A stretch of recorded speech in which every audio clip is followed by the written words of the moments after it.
I'm here with Ken McCurby of ESB. Ken, what do you think employers are looking for in today's graduates? I think they're looking for graduates who are hungry for work, who want to go in and gain a lot of experience and bring their own view of the world to the workplace, because I think graduates are coming from a different place that maybe older people in the workplace, and so we need their ideas coming through into our businesses. And what advice would you give graduates going into the working world today? I'd say when they get a position, to be prepared to do anything and not stick in the one place for too long. If you want to progress in companies, the breadth of your knowledge is a really important feature. So if you get stuck in one area, sometimes that can limit you. So any opportunity you have to move on and learn something different, take it. Great. Thank you, Ken. Dan, just regarding digital marketing, do you think this is the way of the future or a passing trend? Well, if you listen to John Hurley of Google, he'll say that it's a second inning of a 9-inning ball game. So the internet's just starting. It's transforming the way people communicate. I think marketing, a company's marketing strategy needs to blend both online and offline and have a truly two-way interaction and engagement with all the stakeholders, not just the customers, but the consumers at large, the body public, if you will, government, all stakeholders that touch a company. And the effective medium anymore is digital marketing, mostly because you can measure it, get a good return on investment. Hi, I'm here with Joanna Coyne from Spire. Joanna, what do you think employers are looking for in graduates going out into the working world?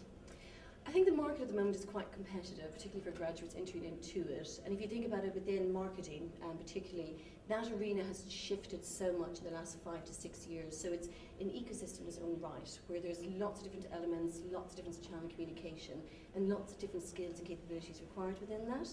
So I think employers are looking for individuals who can be versatile, agile, and actually work across lots of different functions and capabilities within a team to learn those skills at the base level and show adaptability to grow with the company. I'm just wondering, Breed, what advice would you give to graduates going out in today's working world?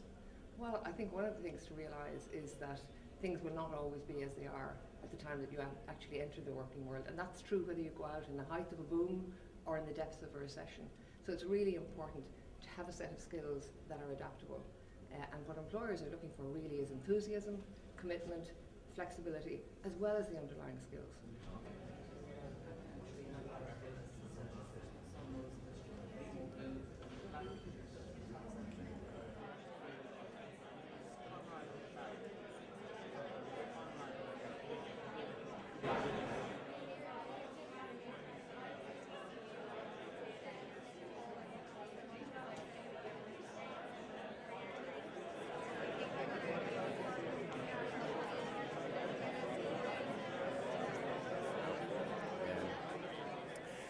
It's great to be here and once again to have a fantastic turnout. I think we've been sponsoring this breakfast for about 10 years and I think over 400 students, Damien, have gone through during that period. I think the most significant statistic of that is they're all working, and I think that is one of the successes of the programme. You just have to look back and you know, maybe it's the way Damien picks people, that could be it, but I think it's a measure of the success of the overall endeavour that everyone who comes through it is working. Just one quick thing that I'd like to say to the students, I suppose, is that for those of us of my age, we've seen recessions come and go, and this one will go as well, and I think you're ideally placed to sort of to gain from that. And I think the other thing you have to remember is, I know we have a big overhang of back debt. I know we've a construction sector that's in serious trouble. We've a lot of unemployment, but everything else is working.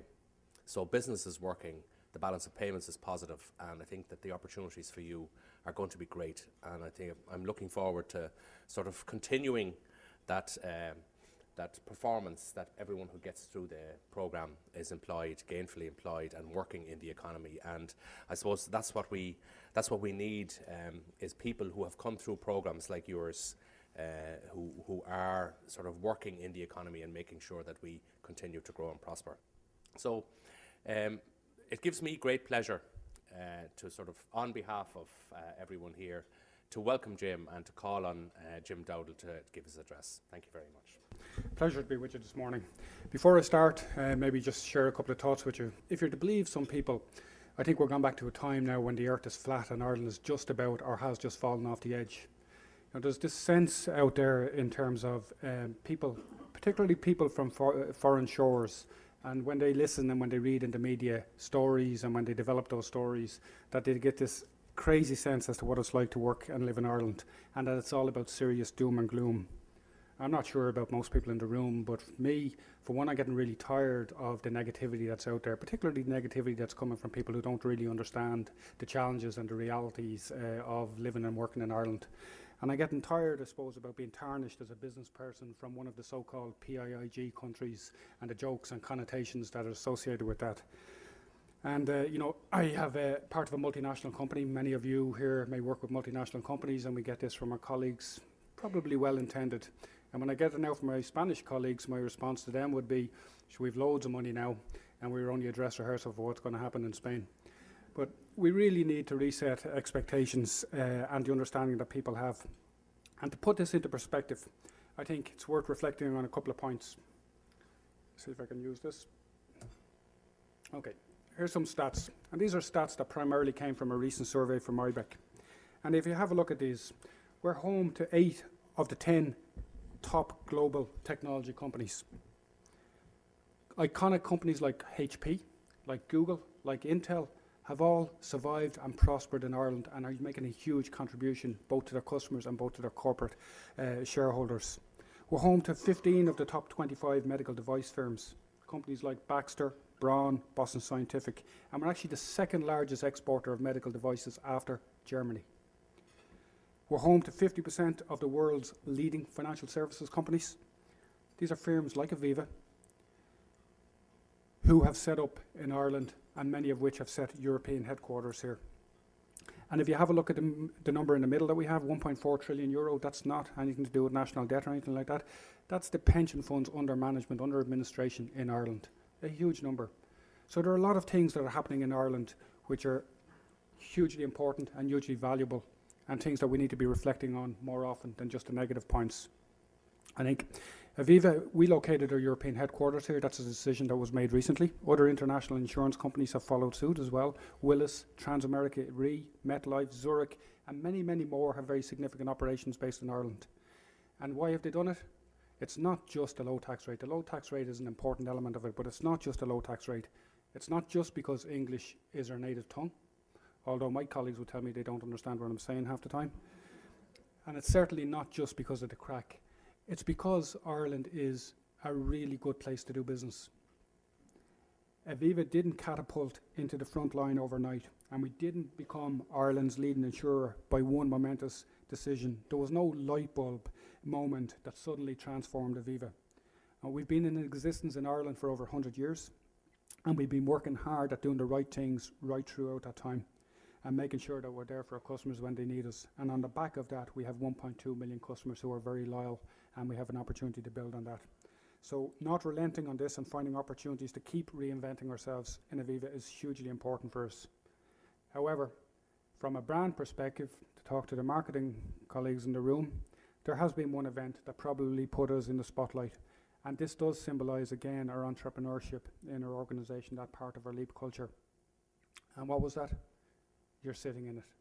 It is Aviva Stadium. A year and a half ago, only 4% of the population knew who Aviva was or recognised the Aviva brand. And the most recent research now has that level at over 94% of people, and we're recognised by consumers as being among the most reputable financial services companies in Ireland. And Aviva Stadium and our partnership in the stadium has set us apart from our competitors on how we market our business. It's opened up a whole new world of opportunities for us, and it was only possible because of the hard work that was done in the many years before this stadium came on stream. And what this does critically for us in Aviva is that it gives us an opportunity to demonstrate and reflect our determination that regardless of the challenges we face, we will be here and we will be successful for the very, very long term. So to finish, Aviva, despite the tough economic challenges that we face and the significant challenges, we know we're at a very exciting time in our journey, and we see huge opportunities despite the challenges that are out there, in the knowledge that it will be very, very tough to win, but that will make it all the sweeter when it does happen.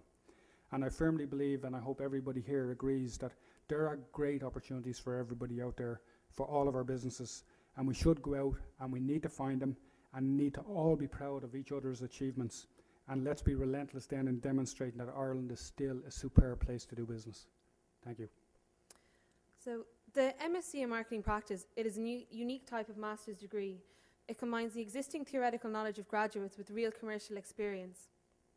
The Marketing Development Programme operates as a commercial market research organisation and offers services including strategy development, market research, economic impact studies and event management to startups, SMEs and multinationals throughout Ireland.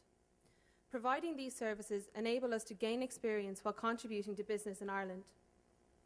The organisation of this event by Selina Ragazzoli, Aoife O'Dea and David Williams is an example of the event management that is carried out by the Marketing Development Programme, and I know that I can say on behalf of the team it has been a truly rewarding experience.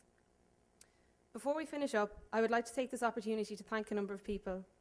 Firstly, Professor Damien McLaughlin, Director of the Marketing Development Programme, and Kieran Doyle, Manager of the Marketing Development Programme, for their advice and encouragement throughout the organisation of this event. I'd also like to thank Pádraig McManus and the whole of ESB. This is the 20th business breakfast organised by the Marketing Development Programme, and we are very appreciative of the support that ESB has given us over the years. I would also especially like to thank our keynote speaker again, Jim. Your speech was truly enlightening to aspiring graduates and established business people alike. As a token of our appreciation, the Marketing Development Programme has made a generous contribution to Focus Ireland on Jim's behalf. And finally, before we finish, I would like to thank you all, our guests, for attending this morning's breakfast. We look forward to your continued support and we hope to see you again at future breakfasts. Thank you very much. I'm here with Donal McSherry, a Marketing Advisor in the Marketing Development Programme. Donal, how are you finding your experience in the Marketing Development Programme so far? Really enjoying it, I must say. I came out in an undergraduate degree with a lot of experience from my classroom, but essentially I was looking for something to give me a true commercial experience in the real world. So I really am enjoying it. I'm working with top brands. I'm in the course only 3 months, and we've worked with the likes of Unilever, being one of our great brands, so really enjoying it. I'm here with Leona Lau, a Marketing Advisor in the Marketing Development Programme. Leona, as one of our international students from China, how are you finding doing a master's programme in Ireland? First of all, I think it is fantastic. It's general information of me, and I think the problem is the language.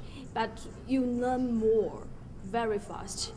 Everything is strange for you at first, but you get familiar with everything, and you can not only just experience. Especially for MSc in Marketing Practice, you learn from the projects, you learn from the work experience, and also you learn something from your colleagues. I'm here with Sean Beeman, a Marketing Advisor in the Marketing Development Programme. Sean, how are you finding the Marketing Development Programme so far? Excellent. I'd say it's certainly been a very rewarding experience so far. Very busy days, jam-packed days, but learning a lot and kind of very interesting. So yeah, it's very good so far. Right, so you were MC for this morning. How did you feel that the breakfast went? I think the business breakfast went really well. It was organised phenomenally by the business breakfast team. It's a really great opportunity to network and talk to business people, to drop your business card. They got some really good high calibre guests here, Jim Dowdall from Aviva Stadium, all of the ESB team. I think it went really well, and well done to the induction team. Okay.